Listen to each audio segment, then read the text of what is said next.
Here we are, finally at last, ladies and gentlemen. Before we get started, I want to give a huge thank you to Jimmy Jam Jar for the 7-month resub during that very, very long break. Big thank you to man. But of course, spawning up here in the top right-hand corner of the map, we have the red Terran player from Team Root Gaming. Give it up for Kelazhur. And his opponent spawning up here in the top left-hand corner of the map, the pink Zerg player from Team Envious. It's Violet. And Violet's very much relying on this event to get up enough WCS points to go to BlizzCon. This is the make or break difference. I'm actually really not sure where Kelazhur fits in on that. Maybe that's one thing I could add to my little overlays, my statistics screens, so we can see how many WCS points players have. Although actually that wouldn't be helpful. We want to see where they are in the WCS standings, not just how many points they have, but how many points they have in relation to where everyone else is. Kelazhur, I guess, scouting down in the bottom side. That's a really cute small little thing. He sent the SCV down to the bottom corner over here really quickly before building Command Center just to see if he could scout out an Overlord. And I guess that would be one of those things where Kelazhur knows the timings well enough where if his opponent spawned, if Violet spawned in the bottom right, the Overlord would be approaching in around that time. Supposedly. I guess that's what I would imagine. Although this Overlord, I don't know if that would actually is true. That's just what I assume. Kelazhur is good enough to know that that would happen. But either way, we do have Violet going for Hatch Pool, nothing super crazy, getting up Zergling speed, so not playing Gasless or anything weird like that. And Violet is known for going for some weird builds and weird openings. Although, oh, Reaper for Kelazhur getting very close to getting surrounded. Up to 5 hit points left over, so one shot away from death. Does manage to survive though, and that was a bit of a surprise. Kelazhur maybe wanted to have warmed up a little bit right before this game, but I guess he didn't want to miss the series. Excuse me, apparently I have hiccups. Didn't want to miss the series starting, so I can understand why he would just be sitting in the lobby, sitting at his score screen, waiting for the next series to start. But of course, finally is going to be getting more back into that groove, keeping that Reaper alive, migrating it around. Not quite able to make a whole lot of damage happen, but it's not supposed to. It's always a nice little benefit because Kelazhur is Kelazhur. He's known for having really good Reaper control. Of course, Zerglings are going to continue to chase, and Zergling speed will finish up, and that is the big cue for Kelazhur to get his hightail out of there with that Reaper. He does not want to be sticking around for too much longer. Zergling speed kicks in, and he's going to be able to try and abuse this little high ground, low ground position, but with a couple of Zerglings split up, and the fact that Kelazhur hasn't really taken out many of the Zerglings, in fact, hasn't taken out any of the Zerglings, took out an Overlord at the bottoms. Oh no, sorry, that's just where the one Overlord is. But he did end up taking out an Overlord that I guess came in to scout. It's not really taking out any of the Zerglings, so the Zerglings should be able to push the Reaper all the way back home. Behind this, Kelazhur did go for the 2 racks opening. That's oh so common these days. Getting a fast stim, get the fast 2 medevacs. It's just insanely uncommon not to see it at this point. But Violet is going for a much faster layer tech, and I want to bring this all the way back because I'm starting to have the blast from the past, what happened in that series. And Violet played a really weird and interesting style where he went for a much, much slower layer tech. He went for, I think, around a 7.5 minute layer tech. And you compare this to a layer tech that started up around 4 minutes. Now, Reaper's going to come in over here. If Kelazhur remembers that series, he may have an opportunity to scout in the main base, but he doesn't actually opt to. He sees that all the Zerglings are over there, and he's going to end up losing his Reaper as well. But I think that he ended up seeing the 3rd expansion timing, so maybe he can infer some stuff. And the other main thing is that he's going to be moving in with the double medevac drop. He's going to know what's up, and he's going to know, oh, okay, you got up your lair tech. I have to be a bit more concerned about his Spire popping down sometime soon. But also, in addition to the lair tech being delayed, Violet also didn't immediately get out the Baneling nest. He went on pure Zerglings with a lot of Queens for a very long time. But this game, he's playing a very different style. This is the more, I guess I should say, European style of ZvT. Where you do is try and get out some of the roaches. Maybe you have Zergling speed up and everything, but yeah, you're getting up Carapace upgrades. You're really just going to be focusing in on dealing with early drop harassment and getting out roaches and ravagers. Another medevac is going to be making its way out. Kelazhur keeps the majority of his units alive. In fact, all of these units are alive. I don't think he's taken any losses so far this game. Oh, I guess there was the Reaper. Always a little bit unfortunate. But Liberator comes out, third command center comes down. And this is looking pretty par for the course for a ZvT. The big question comes in when these three medevacs start moving in. Are they going to just be focusing on cleaning up creep? Are they going to try and go for the big damage, go for the drop in the main base? Kelazhur does move in at the front, kills off 2 active creep tumors, kills off a queen, is going to encounter all the roaches. He tries to take this fight, and Galileo Constitution is about to finish up, but not quite finished. So Kelazhur should be able to do some nice scoot and shoot action over here. Loses about 1 medevac worth of units, still has or only lost 6 marines so far. Has taken some pretty decent trades, killing off 6 roaches and a queen, as well as a couple of active creep tumors. Kelazhur's going to be happy with that. Combat shields also finished up. He's going to be taking better and better engagements versus those roaches. +1 carapace is about to finish up as well, so we may still end up seeing Violet engage directly against this, and yeah, he will be able to run cleanup over here. Kelazhur makes it out there with the majority of the marines, so it's not the end of the world, and keeps the medevacs alive. Liberator also able to kill off some of those drones. Oh, maybe able to kill off, not exactly as good as killing off a drone that's already built, but killing off some drones that were being made because the larva ends up dying. That's still also a nice little win. Of course, that ends, unfortunately for Kelazhur, gets refunded. Violet tried to go for a bit of a move out across the map, but saw that there was no third expansion taken just yet. The third expansion's down, but still morphing into an orbital command. Looks like these marines are going to have to retreat on out. There's no Ravagers for Corrosive Bile, so Kelazhur should feel pretty safe. He sees that, oh, I only have 1 medevac worth of units left over. I guess I'll just take that 1 medevac. Finds that he's not able to make a whole lot happen, but it's going to retreat back home with his other 2 medevacs, getting up his +2, +1 upgrades. And this is something we also saw from Kelazhur. Just that single engineering bay, researching the first upgrade, and then piling on with the other upgrades. And almost similar style out of Violet from the Zerg perspective, where he gets out that single carapace upgrade, and now is starting up +2 carapace, as well as +1 ranged. But it is going to be the ranged upgrades, and that is one of those things you always have to see how the Zerg players decide to play it out with the upgrades. Some players, like Nurchio, like going for melee upgrades even though they're making roaches, and it just makes that ultraless comp transition a little bit stronger, but it is susceptible to things like the 2-2 timing push.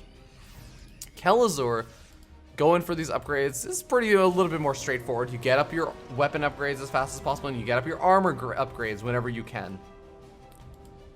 But he is going for the big push out. He's got a siege tank in the mix, so slight deviation, I think, from some of the other compositions we've seen him with a bit more of a heavy focus on Widow Mines instead. He's got 1 Widow Mine in there, but nothing super focused. Kelazhur, though, gonna have a hard time against this army unless he has some pretty good siege tank micro and control. He's gonna be taking up a few hits on that siege tank, but his marines are all gonna be going down. Widowmine also getting focus fire down by the corrosive bile shots, and Kelazhur is on an all-out retreat. Loses a substantial portion of his marine count that I don't really think he wanted to lose this early on. I'm rather surprised that he decided to take that engagement.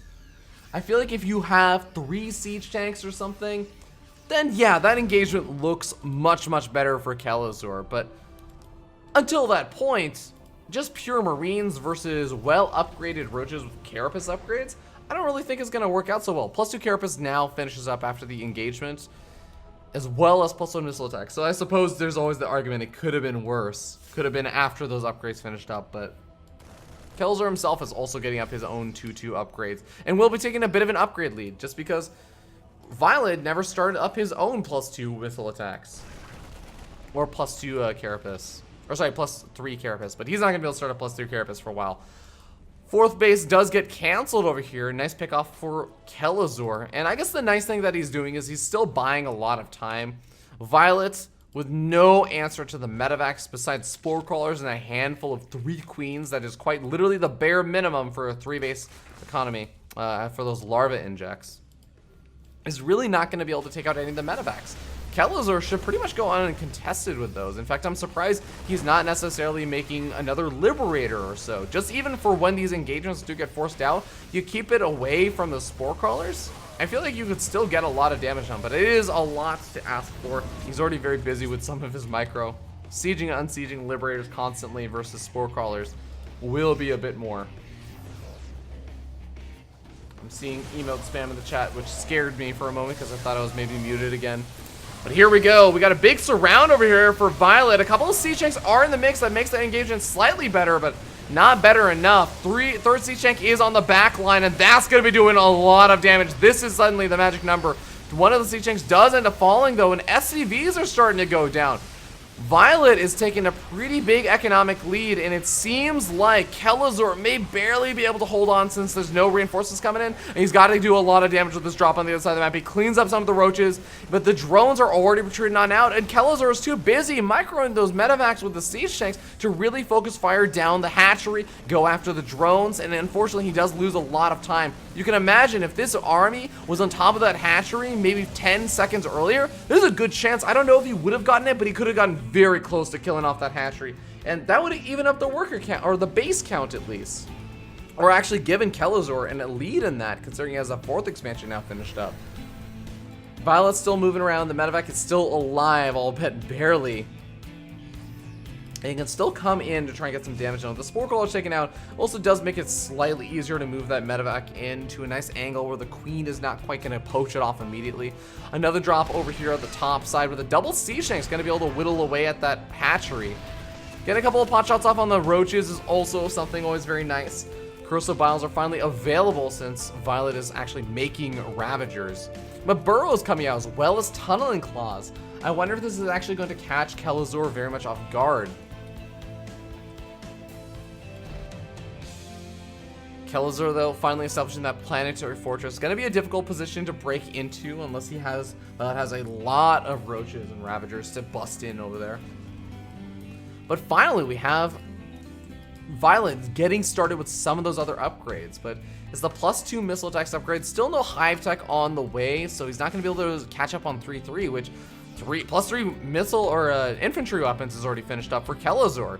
+3 armor is on the way. There's a really, really nice window of opportunity for Kelazhur to make the most of these upgrades. A couple of burrowed roaches gonna get spotted out by a missile turret as Kelazhur realizes, yeah, he's pulling back some of his units. He knows about this. Even after they run out of the range of that missile turret, he will be able to scan and probably take care of some more of these roaches. But it's a full pullback. Violet buys himself a bit more time. He's gonna have +2 missile attacks and time for the next push out for Kelazhur just because of that. Oh, Violet unburrowing and reburrowing, just saying, hey, I'm still here, you should leave your units here. Please don't move out just yet. You gotta wait till you have enough energy to scan and take these units out. I'm surprised he doesn't have energy to scan. He does have some energy in the main base now. And there it is. There's the missile turret finishing up. But this is the point. Violet has an infestation pit coming down, and Kelazhur is getting really, really high on that supply. Remember, it's a very roach-centric army right now for Violet. It's not supply efficient, so the supply is going to be deceptive, and Violet is actually behind in supply. And with Kelazhur also finishing up the +3 armor upgrades for these infantry weapons, we'll have to wait and see. Is this engagement going to go pretty well? I imagine so. Kelazhur doing a pretty decent job splitting off versus a lot of those Corsair Biles, but there are just so many. It's hard to split off versus every single one. Kelazhur loses a lot of his bile, but cleans up on the ground. GG gets called. Kelazhur takes a 1-0 lead in the series, but can we really just call it 3-0 since he already 2-0'd Violet earlier on in the bracket? Come on, XSplit. There we go. Victory! It's not quite as epic without the music. But Kelazhur takes the 1-0 lead and is now 1 game away from qualifying for day 2 of the qualifier, of the WCS Copa NA server qualifier. Very long name, but finally getting through. All right, next map, we're gonna find out what it is. Waiting to hear from Kelazhur, or I should say, just joining straight off of him, because we're not getting left out of any games whatsoever anymore, ladies and gentlemen. But it looks like the map is going to be Galactic Process, so just because we had so much downtime, I'm not going to bother to play ads right now. I'll play ads after this game, so I won't keep you guys waiting at all. And also, I really like this map intro. Nice username really outdid himself with this one. Galactic Process. Ladies and gentlemen, we'll see you guys there.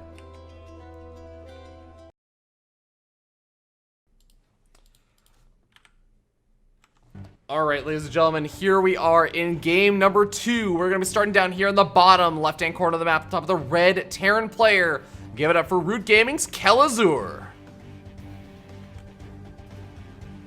And his opponent spawning up here in the top right-hand corner of the map, we have the pink Zerg player. It's Envious's Violet.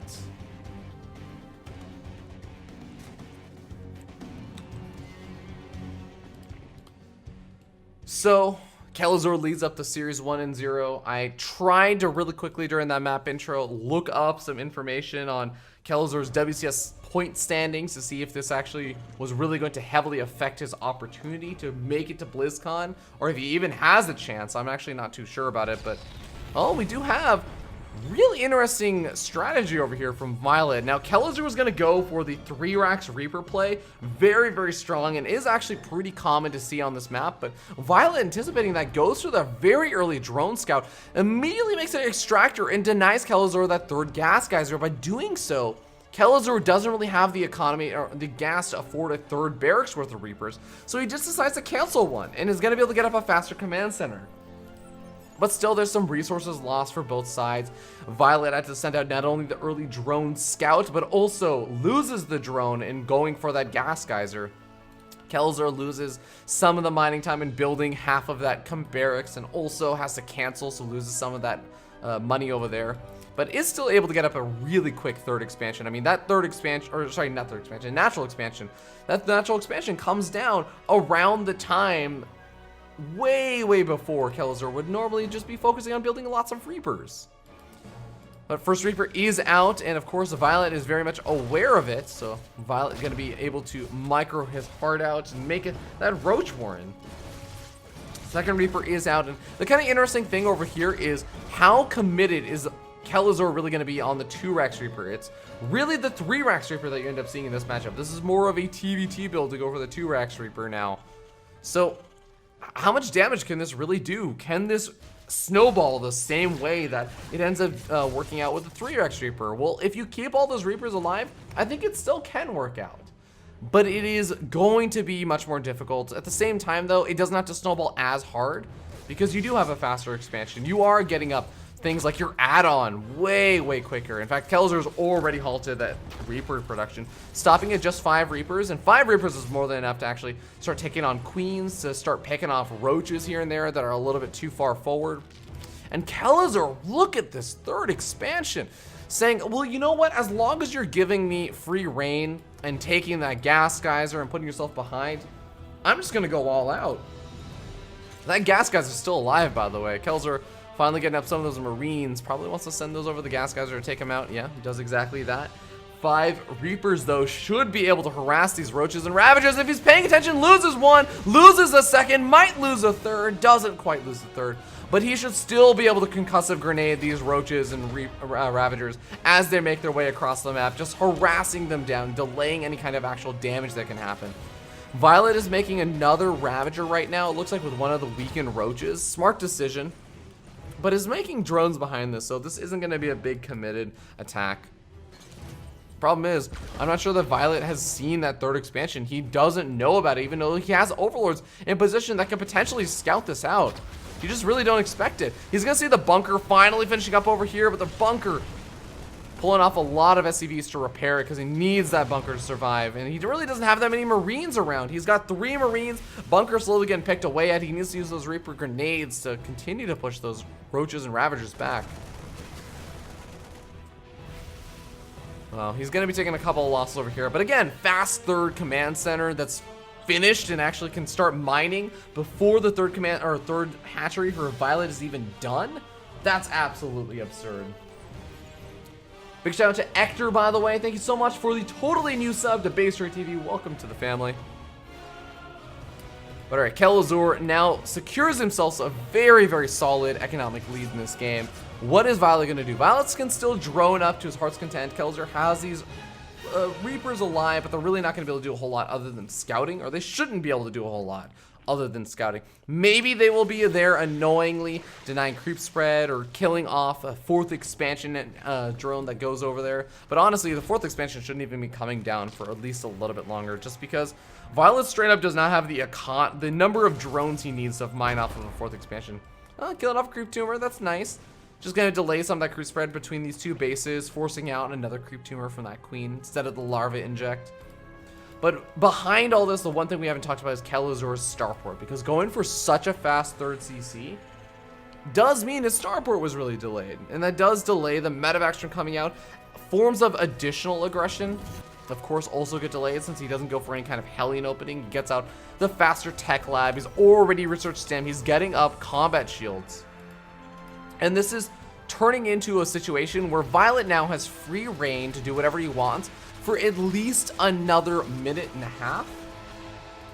And then Kelazhur is going to be able to ramp up with all of the sick, awesome economy that he's been building up. And we're going to have to question whose awesome economy, with the greed that they've been able to make use of, is going to be better. And honestly, with how many units Violet seems to have made, he made a lot of these Zerglings, he's making a lot of these Banelings now, the Roaches and Ravagers, finally getting up his lair tech, but a much, much later lair tech than I think that last scan, which was a 4-minute lair tech, versus this one's like 6 minutes, 30 seconds. Kelazhur may be able to take advantage of that with some of these drop plays. Double upgrades also coming out for both of these players, but 1-1's going to be finishing up slightly earlier on for Kelazhur. Combat Shield's also going to be finishing up. This is sort of a nice timing. Normally you end up seeing the double medevacs popping out or with the stim finishing up, but this game we're going to be seeing, just because of all the weird delays and ways that this has worked out, coming from a 2-Rax Reaper opening. Kelazhur's going to be coming in with Combat Shields and 1-1 and his medevacs. So surprisingly enough, despite how weird of a opening this ended up being for Kelazhur, it's still a very, very well timed out game. As I freak out once again because someone said the word muted in chat, which I have highlighted, and freaks me out. All right, so we got +1 miss, a melee attack about to finish up, but he's not gonna need that because Baneling connections like that. Oh my God, Kelazhur. Maybe acting a little bit too hard and dodging those corrosive bile shots, ends up eating it with his Marines. And loses quite a few of them. Now he still does have a majority of these 2 medevacs still alive. He's got the 2 medevacs on the south side with a couple of Marauders in the mix that could soak up a lot of those Baneling hits if Violet's not careful. But we'll see what damage Kelazhur can get done with these 2, because the crease spread is starting to get a little bit further out of hand. It's not completely ridiculous just yet, but you do want to prevent it as much as possible. Drop on the left-hand side, not able to get a whole lot more damage done, although able to pick off a couple of Zerglings, maybe kill off a Roach here or there, but does end up losing some of the Marines in exchange for them. And also, of course, using up a lot of these scans, but it's a pretty nice split up over here for Violet. I think that Kelazhur's gonna have a difficult time doing too much damage. Although the Banelings without such a Fuga hooks are definitely suffering. Kelazhur's been able to pick off almost every single one. Loses all the Marines, though, unfortunately, to one of those Baneling hits. Still has these Marines at the north side that he could move in with, but not actively using them right now. Instead, Kelazhur's just focusing on getting up all of his upgrades, getting up the... Ooh, that's interesting. This is going to be the vehicle ship plating. So this is his mech armor upgrades. I wonder what that is exactly for. Doesn't have any siege tanks out right now. Doesn't have anything besides medevacs that are really going to be able to benefit from it. Maybe for the Liberators later on. But generally, if you end up seeing those kind of mech upgrades, you end up seeing the weapon upgrades, especially for something like Liberators, which gets such a massive buff. 2-2 is about to finish up also for Kelazhur. Nice Reaper grenades. Knock all those Banelings and Roaches and Ravagers around to make it very, very difficult for it to engage into this army for Kelazhur. Kelazhur needs to make sure he's well spread out, and he has a lot of units available inside of this medevac. Could actually use that medevac to spread out his units and maybe get some unsuspected Baneling hits. And Kelazhur's doing a pretty good job. Oh, that last corrosive bile shot does connect with him, but he has to be a bit careful. His army's getting stimmed up, but he's taking a pretty good fight so far. Baneling connections, not the most amazing for Violet. And losing that 4th expansion, Kelazhur can back out of there, keeping almost every single one of these medevacs alive. He scans, says, oh, okay, cool. You do not have your infestation pit down. You have a spire down, but this doesn't seem to be a hive tech. Ooh, the macro hatchery actually gets canceled. That's interesting. I didn't see him like a big reveal of tech or anything, but I guess Violet just decides after the scan, don't want that macro hatchery anymore. 4th expansion is going to be reestablished, and does Kelazhur even have a 4th expansion down? It doesn't look like it. Not that it's okay, yeah, there it is. There's the command center. But he is going to be moving in with more aggression just to keep Violet as busy as possible. Some of the Corruptors are going to be coming out, and interestingly enough, the Corruptors are only going to be able to go after the Medivacs. There's no Liberators this game, like a lot of time Terran players like to do. Instead, in fact, it's just Widow Mines coming out right now. And the Widow Mines could work out pretty well versus this army composition for Violet. There's not even really that many Zerglings. Or sorry, I shouldn't say Zerglings. There's no Mutalisks or anything. So the Corruptors are going to be mostly useless versus how many Marines there are. They're going to slowly try and take out all of these Medivacs, but there is this drop. If Kelazhur moved in with that drop, he could have done a lot of damage, I feel like, stemming into that natural expansion. But he is still going to be able to try and get some damage on the right-hand side to that 4th expansion, killing off a Ravager here and there, forcing the units back and forth. Kelazhur doesn't take the best of engagements, but look at the supply. I think that really does tell the tale. 185 to 132. That 4th expansion being delayed for Violet really hurt. And of course, not really having the additional tech. Now, Violet is starting up his hive tech finally. He's got the infestation pit down, but he doesn't really have anything to deal with this big arm. He's going to end up spending all of his gas, all of his resources, just in trying to deal with the big attack for Kelazhur. If he doesn't, he's probably going to die. He is already sitting still down 50 supply. Widow Mines get burrowed in a nice spot. Are they going to get the connections they want? That's the connection they want. Holy bejeebus. And Kelazhur suddenly now doubling the supply out of nowhere. Also comes in at the bottom side with the drop. Kelazhur is definitely looking pretty strong, and he's already sitting up 1-0. He waltzes his way over to the 3rd expansion. Corruptors, the Ravagers, more Banelings being morphed in, but none of them are going to come in time. Kelazhur forces the GG out from Violet. He wins and makes it on to the next round. He qualifies for day 2 in the WCS Copa North American Qualifier. One of the only North Americans left over in day 2 for this. As we take a look at the bracket really quickly, we had Hydra and Massa. Of course, those are, in it says, North Americans. But from the losers bracket, Kelazhur was pretty much the last hope for for a few rounds besides Violet. Major was, of course, there. So that north side, it was Violet, Major, Kelazhur. But now Kelazhur is going to face off versus Laser. Not today. That's going to be, I think it's tomorrow. I'm going to double check this. Yeah, August 23rd, it is tomorrow. Although now it is officially midnight for me. So it is today, quote unquote, for West Coast. But anyways, it's the 23rd. It's gonna be on Tuesday. So hopefully you guys decide to tune in for that. For a Laser versus Kelazhur to finish things off. Hydra versus Massa, as well as finishing off the Europe and Africa bracket, I think. No? No, maybe not. I actually don't even know. I was at work for most of the day, so I gotta pass on this, right? Please tell me that's the way it works. But ladies and gentlemen, thank you all so much for tuning in. I'm gonna run one last set of ads. I wanna give a huge thank you to all the sponsors over here. Just go check them out. But one last set of ads, then I'm gonna do my final shout outs, and thank you all so much for tuning in. It's been such a pleasure broadcasting to so many lovely people who are willing to sit through all that downtime, which I know was very frustrating. Frustrating for me as well, especially. So we'll be back in just a little bit.